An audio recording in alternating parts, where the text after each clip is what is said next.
کہ معاف کرنا شروع کریں جھگڑے ختم ہو جائیں گے. معاف کرنا شروع کریں جھگڑے. حبار بن اسود اللہ کے رسول صلی اللہ علیہ وسلم کی سب سے بڑی صاحبزادی کا قاتل ہے. حضرت زینب رضی اللہ تعالی عنہ آ رہی تھیں مکہ سے مدینہ کی طرف، اس نے نیزہ مارا، آپ گر گئیں. بطن اطہر میں اولاد تھی، بچہ ضائع ہو گیا، شدید بیمار رہنے کے بعد وصال کر گئیں. فتح مکہ کے بعد حبار بن اسود چہرے پہ نقاب ڈال کے آیا. باپ کلیجے پہ ہاتھ رکھ کے بتائے نا بیٹی پیاری کتنی ہوتی ہے. باپ ذرا کلیجے پہ ہاتھ رکھ کے بتائے کہ بیٹیاں جگر کا چین ہوتی ہیں، بیٹیاں سکون ہوتی ہیں، بیٹی باپ کو کتنی پیاری ہوتی ہے. بیٹی کا قاتل سامنے کھڑا ہو گیا، چہرے پہ نقاب ڈالا ہے، کہتا یا رسول اللہ صلی اللہ علیہ وسلم بہت بڑا دشمن بھی آ جائے تو آپ معاف کر دیتے ہیں. جاگ رہے ہیں آپ لوگ؟ فرمایا بہت بڑا دشمن بھی آ جائے تو معاف کر دیتے ہیں. حضور نے فرمایا حبار چہرے سے نقاب ہٹا، بیٹیاں بھولا نہیں کرتی، تو کلمہ پڑھ میں تجھے بھی معاف کرنے کو تیار.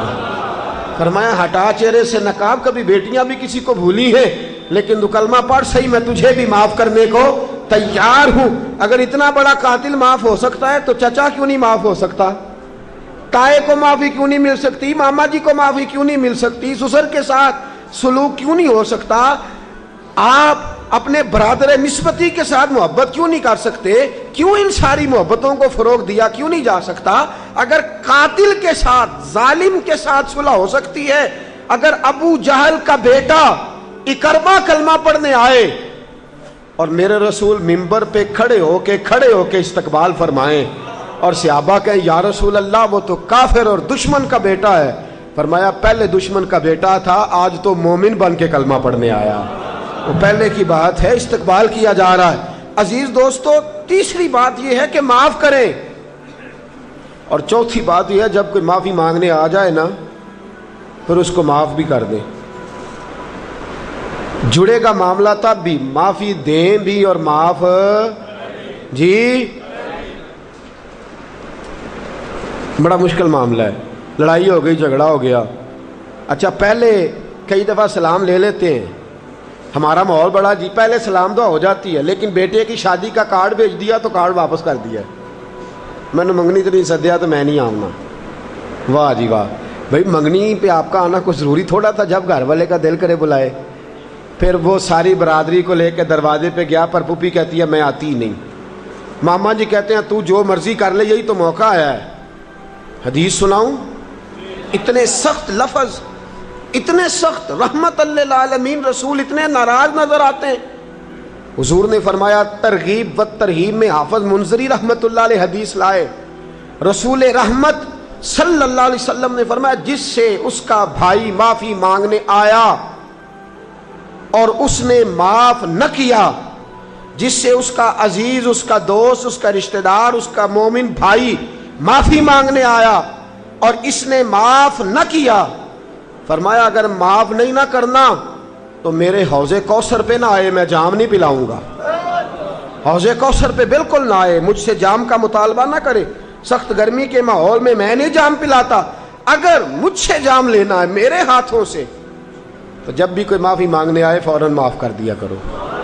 جب بھی کوئی، اور معافی بندے کے لیے نہیں دینی، اللہ کی رضا کے لیے دینی ہے. بندے میں تو کوتاہیاں موجود رہیں گی، بندے میں تو غلطیاں موجود رہیں گی. آج اختلافات ہیں رشتہ داروں میں، اتنے اختلافات کے سال فوتگی ہو گئی.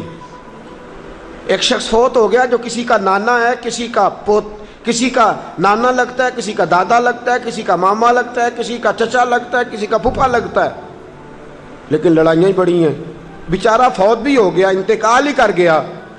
اب بھی جناب آتے ہیں تو سیدھے جنازہ گاہ، اس کے لیے نہیں، لوگوں کو دکھانے کے لیے. جنازہ گاہ آئے، جنازہ پڑھا اور لوٹ گئے. بھئی اتنی نفرت کے مرنے والا مار ہی گیا ہے اور ہم ابھی تک درگزر کرنے کو تیار نہیں. میرے رسول کریم صلی اللہ تعالی وسلم نے فرمایا اگر تو چاہتا ہے کہ تیری عمر بھی زیادہ ہو اور تیرا رزق بھی زیادہ ہو تو اپنے رشتہ داروں سے اچھا سلوک کر، اللہ دونوں چیزوں میں برکتیں پیدا فرما دے گا. کن سے اچھا سلوک کر؟ جی یہ نہیں فرمایا وہ بھی جواب میں اچھا ہی کریں تو تب ہے. سب سے افضل صدقہ کون سا ہے؟ غریب کو دینا، مسکین کو دینا، یتیم کو دینا، مدرسے کو دینا، مسجد کو دینا، سب سے افضل صدقہ.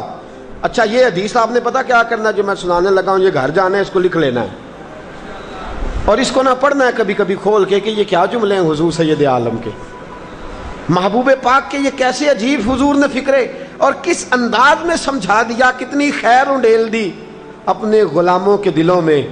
حضور نے فرمایا غلاموں پتہ ہے سب سے افضل صدقہ کون سا ہے؟ ایک صحابی کہنے لگے حضور یتیم کو دینا. فرمایا نہیں. سب سے افضل صدقہ کون سا ہے؟ یا رسول اللہ مسکین کو دینا. فرمایا نہیں. سب سے افضل صدقہ حضور مسافر کو دینا. فرمایا نہیں. سب سے افضل صدقہ یا رسول اللہ مجاہدین اسلام کو دینا. فرمایا نہیں. حضور پھر بڑی قابل غور حدیث، جاگیے گا ذرا آنکھ کھولیے گا، ذرا ٹیک چھوڑیے گا، ذرا عجیب انداز دیکھیے گا میرے بھئی حدیث میں فکریں کیسے بیان فرمائے. رسول پاک نے فرمایا تیرا رشتہ دار ہو، سب سے افضل صدقہ کیا ہے؟ تیرا، بولیے یار، تیرا رشتہ دار ہو اور غریب ہو، حقدار ہو.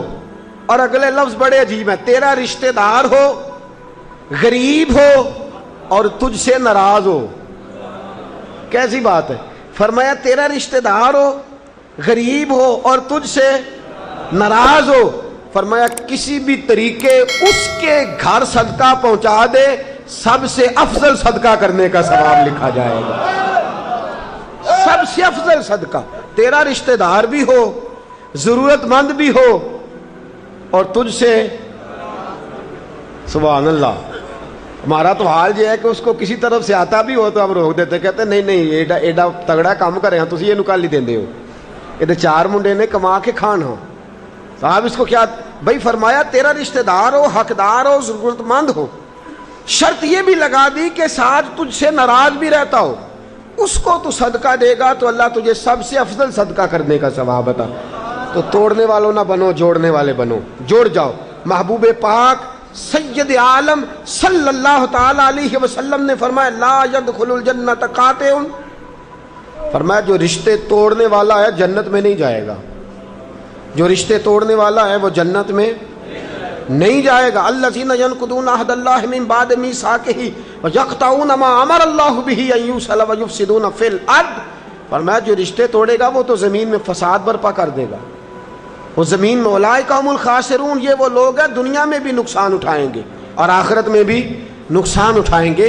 رشتہ داریاں جوڑنے، اور یہ نہیں فرمایا کہ وہ تجھ سے اچھا سلوک کرے تب ہی ہے، سامنے والا بھی سیاںا ہی ہو تو تب ہے.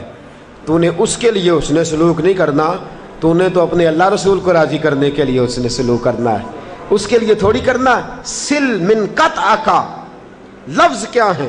اور میں آپ کو ذاتی بات بتاتا ہوں، ایک آدھ دفعہ یہ تجربہ کر کے دیکھا، اس میں خیر ہی بڑی ہے.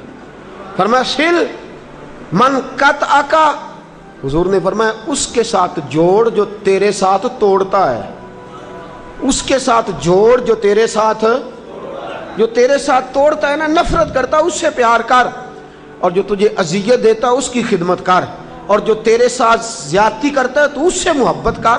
اصل پیار تو یہ ہے، جوڑنے والے سے تو سارے جوڑ لیتے ہیں، محبت کرنے والے سے تو سارے محبت کر لیتے ہیں. فرمایا سل من قطع کا، اس کے ساتھ جوڑ جو تیرے ساتھ توڑے، جو نفرت کرے اس سے پیار کر.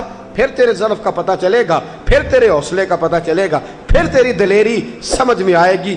تو دوستو جوڑنے والے بن جائیں، پیار کرنے والے بن جائیں، نفرتیں نہیں محبتوں کو فروغ دیں.